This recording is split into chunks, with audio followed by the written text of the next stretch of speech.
Bismillahirrahmanirrahim. Assalamualaikum warahmatullahi wabarakatuh.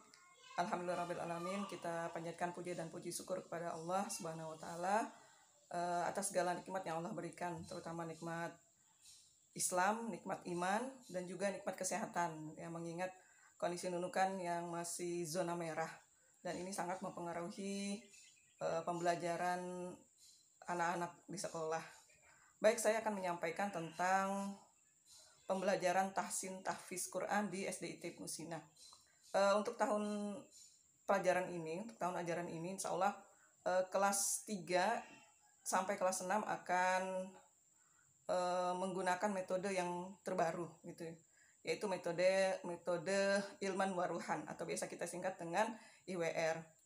Jika ada adiknya ya, kelas 1 atau kelas 2, maka sebenarnya ini tidak asing lagi gitu ya. Tapi mungkin bagi yang tidak punya adik, maka ini mungkin cukup baru gitu ya. Jadi mengapa kita menggunakan metode IWR ini? Yang pertama, sebenarnya metode IWR ini sudah kita terapkan tahun lalu gitu ya.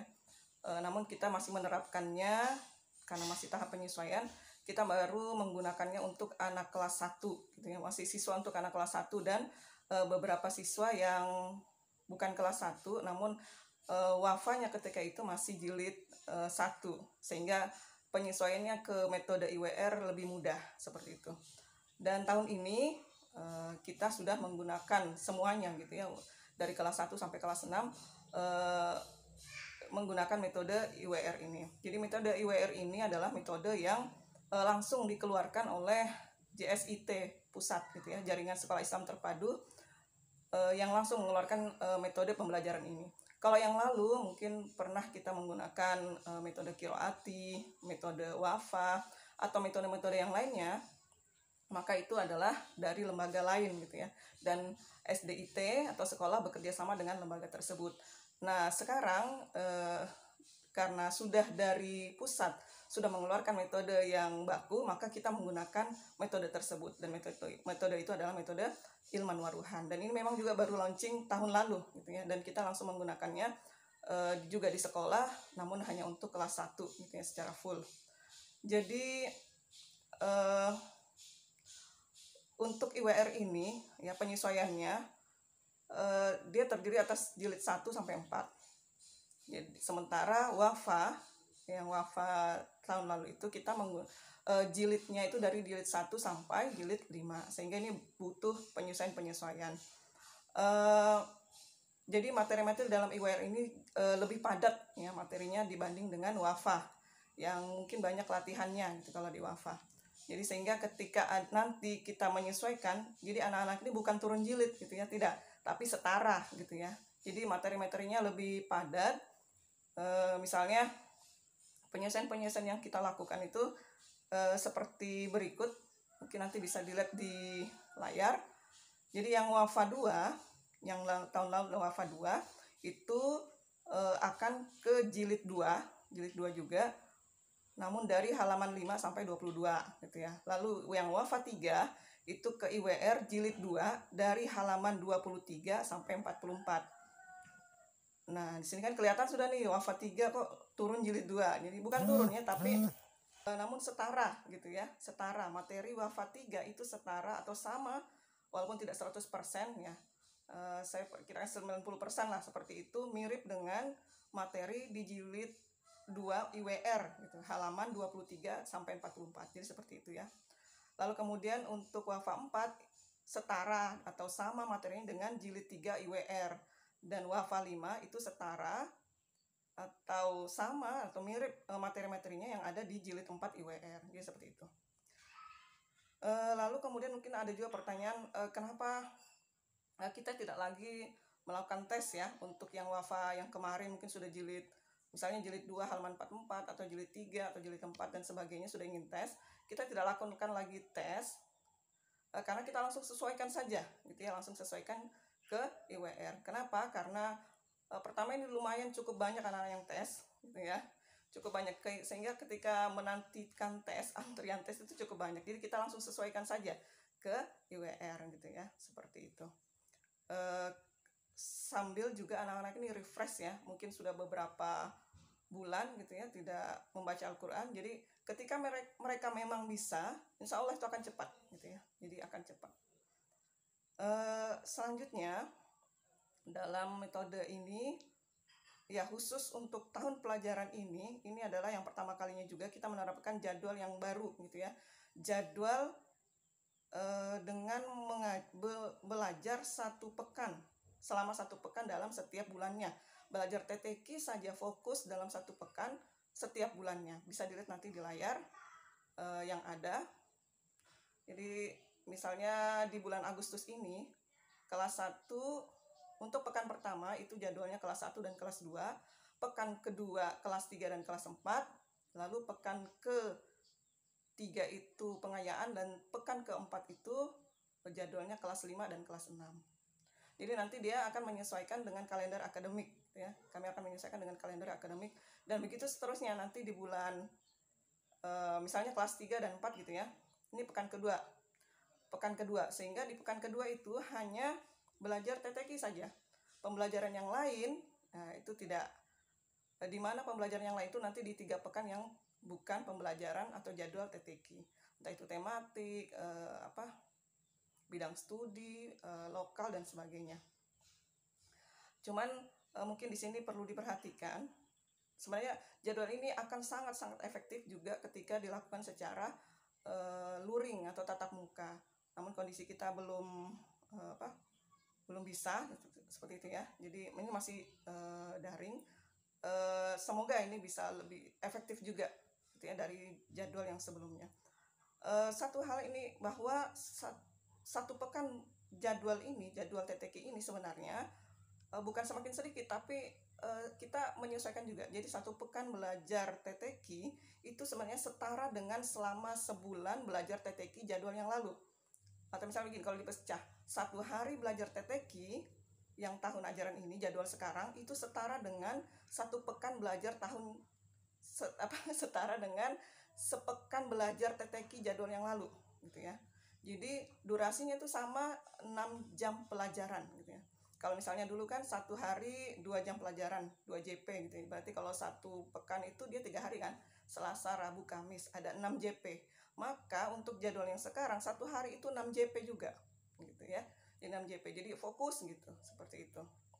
Jadi dalam 1 hari ini bahkan kami menargetkan 1 hari itu minimal sebenarnya bisa pindah sampai 3 halaman seperti itu. Jadi kan fokus terus gitu ya, fokus anak-anak. Jadi ketika mereka misalnya belajar lalu kemudian pindah, teruskan lagi gitu ya.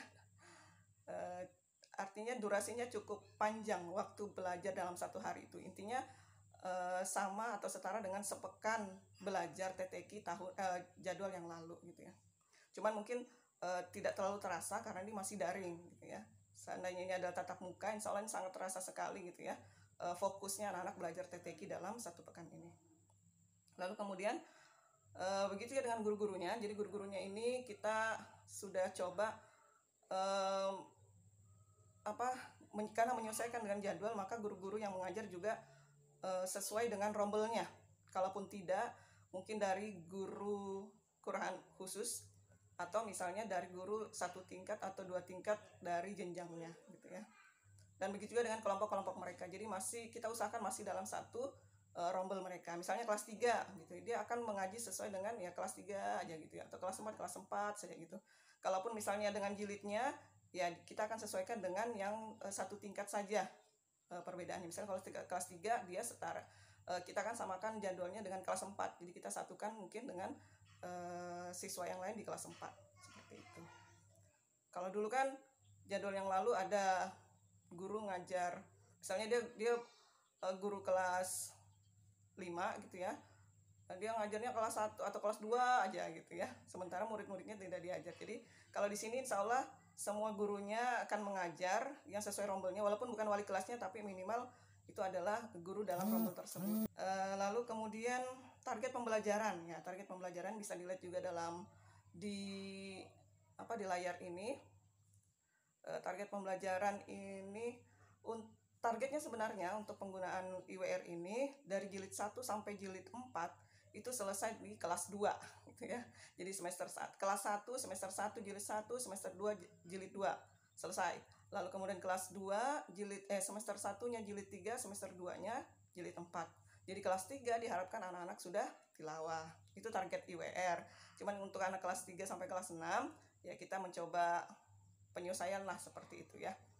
Untuk target ininya nanti juga akan diberikan oleh guru TTQ-nya. Begitu juga dengan target tahsinnya, tahfiznya gitu ya. Target tahfiz kalau untuk IWR lulus SD sudah hafal 2 juz 30 dan juz 29. Cuman untuk kelas 3, sekali lagi kelas 3 dan kelas 6 kita masih menyesuaikan. Kalau ada yang sudah hafal sampai 2 juz, alhamdulillah seperti itu ya. Untuk angkatan maksudnya yang kelas 3 sampai kelas 6 ini gitu ya. Masih menggunakan target yang lalu, yaitu 1 juz dalam selama belajar di SDIT gitu. Lalu kemudian untuk penilaian ya, ini sebenarnya sudah kita terapkan juga ya, kita adopsi ketika penilaian TTQ masih metode WAFA yang lalu gitu ya. Jadi penilaiannya bisa dilihat juga di layar. Jadi ada 3 hal, ada 2 hal yang kita nilai, yaitu dari bacaannya, baik itu tahsin maupun tahfiznya, dan juga dari akhlaknya. Nilai maksimal ya untuk bacaan ya, baik tahsin maupun tahfiznya itu nilai maksimal 90 dan nilai KKM-nya atau standarnya adalah 80. Gambarnya seperti ini. Kalau misalnya dalam satu halaman, itu rata-rata ya, satu halaman itu ada 8 baris. Maksimal anak-anak 2 baris salah itu dapat 80. Jadi kalau sudah lebih dari 2 baris, berarti dia harus mengulang atau nilainya di bawah 80. Seperti itu ya. Yang kita nilai apa? Yaitu yang tertera di layar. Untuk tahsinnya ada 3 hal tersebut ya. Lalu kemudian untuk penilaian itu penilaian ilmunya, lalu penilaian ruhannya atau adabnya itu ada beberapa juga item yang sebenarnya setiap kelas itu berbeda gitu ya. Kalau poin-poinnya untuk poin 1 sampai poin 4 itu untuk kelas 1 dan 2, naik 1 poin itu kelas 3 dan 4, dan naik 1 poinnya lagi itu untuk, atau semuanya itu adalah untuk kelas 5 dan 6 seperti itu. Lalu lanjut dengan ya, untuk stok buku insya Allah untuk jilid 2 sampai 4 insya Allah ready di sekolah, bisa silakan langsung datang ke sekolah. Dan yang terakhir mungkin yang ingin saya sampaikan adalah mohon kita sama-sama bekerja sama gitu ya dalam pembelajaran anak-anak ini, dan kami juga dari pihak sekolah ya membutuhkan lah gitu ya kerjasama dari orang tua, terutama dalam memfasilitasi semua ananda ini dalam pembelajaran TTQ, karena ya tidak bisa secara mandiri anak-anak ini ya, pasti sangat membutuhkan fasilitas-fasilitas dari orang tuanya, entah itu mau secara online langsung, entah itu mungkin dengan Zoom atau video call dan sebagainya, atau juga dengan setoran-setoran yang ada seperti itu. Jika ada yang ditanyakan bisa disampaikan ke guru TTQ-nya langsung atau juga dengan saya seperti itu ya. Baik, mungkin itu yang bisa saya sampaikan, semoga bisa dipahami, dan atas perhatiannya saya ucapkan jazakumullah khairan katsiran. Sekian dari saya. Assalamualaikum warahmatullahi wabarakatuh.